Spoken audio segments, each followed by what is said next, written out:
Oke, perkenalkan nama saya Ricky Fadorangan Mangi. Saya dari kelas 11 MIPA 7. Di sini saya akan menjelaskan tentang teks eksplanasi dari bab 2. A. Pengertian dan ciri-ciri teks eksplanasi. Sebelum kita masuk dalam pengertian dan ciri-ciri, bisakah berikan contoh teks eksplanasi? Singkatnya, teks eksplanasi terdapat atau bisa kalian jumpai dalam koran atau majalah. Lalu apa yang dibahas? Ya kalau dalam koran atau majalah, biasanya terdapat fenomena alam seperti gempa bumi, tsunami, gunung meletus, dan lain-lain. Nah, dari contoh tadi, kita bisa mengetahui pengertian teks eksplanasi. Teks eksplanasi adalah teks yang bertujuan untuk menjelaskan proses suatu fenomena alam dan fenomena sosial.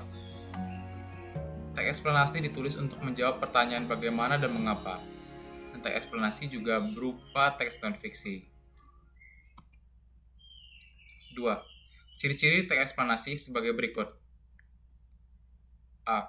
Struktur terdiri atas pernyataan umum, proses atau deretan penjelas, dan penutup. B. Memuat informasi sesungguhnya atau fakta. C. Memuat informasi bersifat keilmuan. Dan D. Menjelaskan suatu kondisi atau fenomena. B. Identifikasi informasi dalam teks eksplanasi.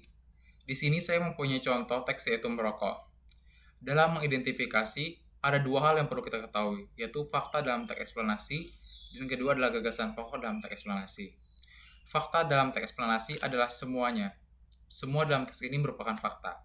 Sedangkan gagasan pokok adalah kalimat yang saya tebalkan di paragraf 1, yaitu kalimat yang saya tebalkan dengan warna merah, dan di paragraf kedua, kalimat yang saya tebalkan dengan warna hitam. Lalu C. Konstruksi informasi dalam teks eksplanasi. Konstruksi berarti susunan dan hubungan kata dalam kalimat atau kelompok kata. Berarti, mengonstruksi adalah menyusun menjadi teks eksplanasi. Kali ini kita akan mencari tahu cara-cara mengonstruksi informasi teks eksplanasi. Yang perlu kita ketahui adalah bagian-bagian teks eksplanasi.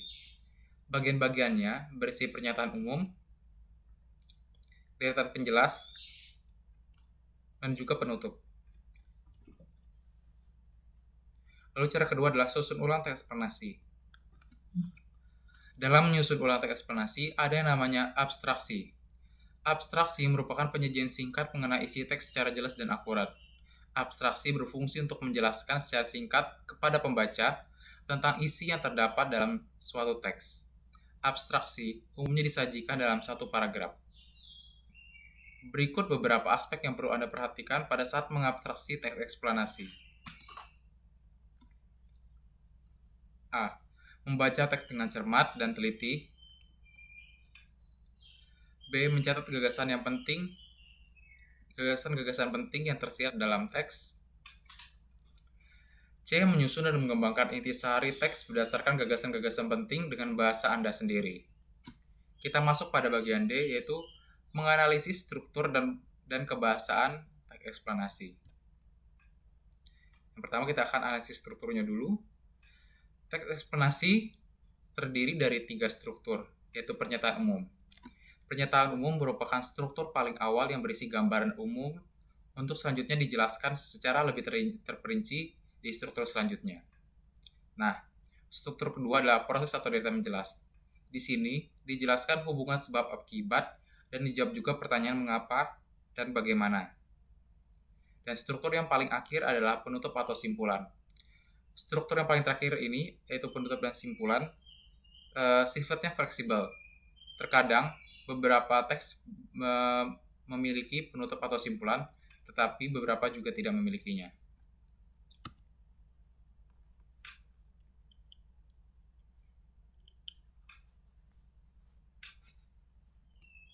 Di sini saya mempunyai contoh teks eksplanasi yang berjudul Pelangi. Pernyataan umumnya sebagai berikut. Bisa teman-teman baca sendiri. Lalu selanjutnya ada proses penjelas. Dan yang terakhir ada interpretasi atau simpulan.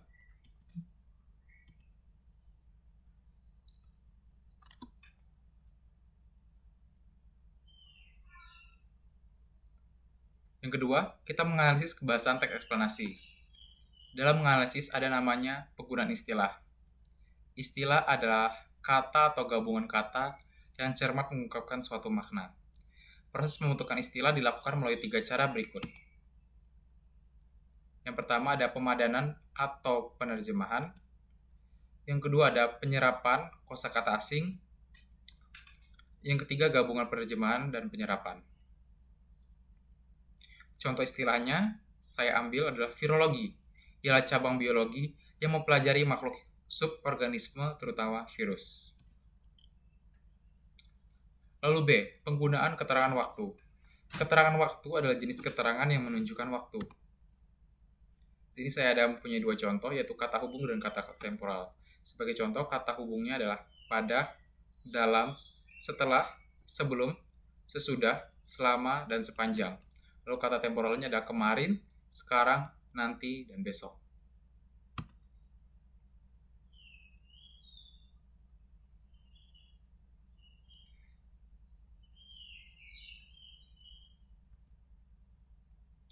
Lalu selanjutnya ada C, penggunaan konjungsi antar kalimat. Apa sih itu konjungsi antar kalimat? Adalah kata hubung yang menghubungkan kalimat satu dengan kalimat yang lainnya.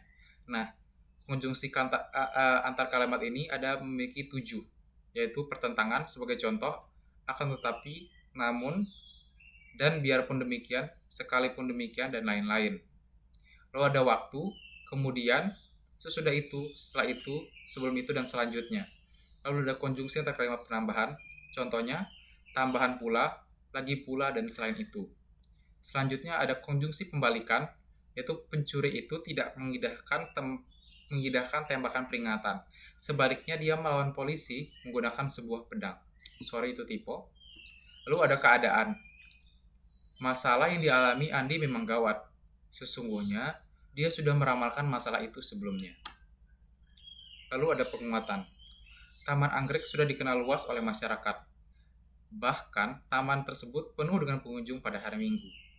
Lalu ada konsekuensi, contohnya, isi buku pesona wisata dibuat menarik.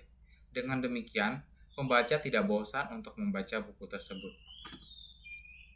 Kita masuk pada bagian E, yaitu produksi teks eksplanasi. Nah, dalam produksi teks eksplanasi ada namanya pola pengembangan.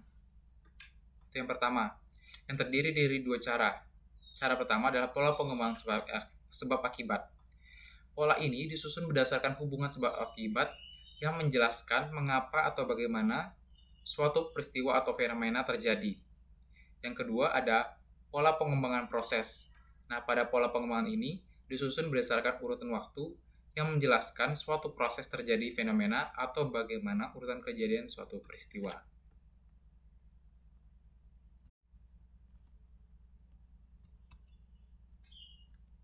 Dua, langkah-langkah penulisan teks eksplanasi.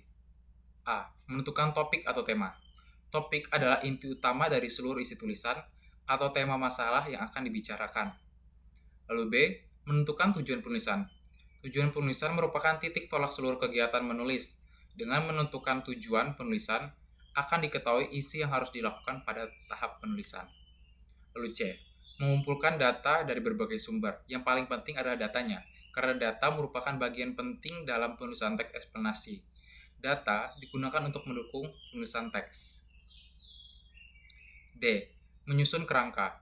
Kerangka dalam penyusunan suatu teks digunakan sebagai pola dasar yang akan dikembangkan menjadi suatu teks utuh. Lalu E. Mengembangkan kerangka menjadi kerangka eksplanasi. Dalam mengembangkan kerangka menjadi suatu karangan harus sistematis dan terarah. Alur pengembangan juga harus disusun secara teliti dan cermat. Semakin sistematis, logis dan relevan pada tema yang akan ditentukan, maka semakin berbobot pula tulisan yang dihasilkan. 3. Penyuntingan teks eksplanasi. Menyunting atau mengedit adalah memperbaiki tulisan atau naskah karangan agar terhindar dari kesalahan. Menyunting adalah kegiatan memeriksa atau memperbaiki naskah atau teks.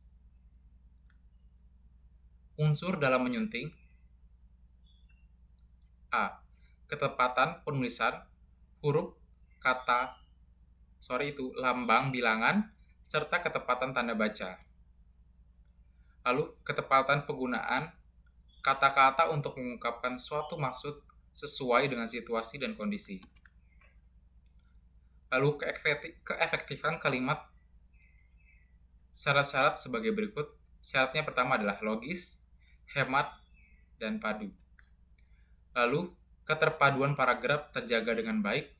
Sebagai syaratnya sebagai berikut.